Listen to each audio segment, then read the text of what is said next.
ಹೆಚ್ಚು ಭ್ರಷ್ಟಾಚಾರ ನಡ್ತಿರ್ತಕ್ಕಂಥ ಇಲಾಖೆ ಯಾವುದು ಅಂತ ನಿಮಗೆ? ಈಗ ಎಷ್ಟು ಕೇಸಸ್ ಇರೋದು ಈಗ ಕಾಂಪೀಟ್ ಮಾಡ್ತಾರೆ ಅವ್ರು ಒಬ್ರಿಗೊಬ್ರು. ಬಟ್ ಈ KEB, BBMP ಇವೇನದಾವಲ್ಲ, BDA ಇವುಗಳೇನದಾವಲ್ಲ, ಅವ್ರನ್ನ ಅವರು ದೇ ವಿಲ್ ಹಾಗೆ ಒಂದು ರೇಟಿಂಗ್ಸ್ ಜಾಸ್ತಿ ಇದೆ ಅವ್ರದ್ದು.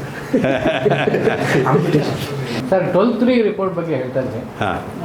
ಎಷ್ಟು 12-3 ರಿಪೋರ್ಟ್ ನೀವು ಕಳಿಸಿದಿರಿ, ಅದು ಏನು ಕ್ರಮ ಆಗಿದೆ, ಪೆಂಡಿಂಗ್ ಹಾಗೆ ಉಳ್ಕೊಂಡಿದೆ ಆ ಥರ? ಅಯ್ಯೋ ಸುಮಾರೆಲ್ಲ ಇದೆ ನೋಡಿ. Pendency of reports under section 12(3) 335 ಇದೆ. 12(1) ಕೊಟ್ಟದ್ದು 71 ಇದೆ.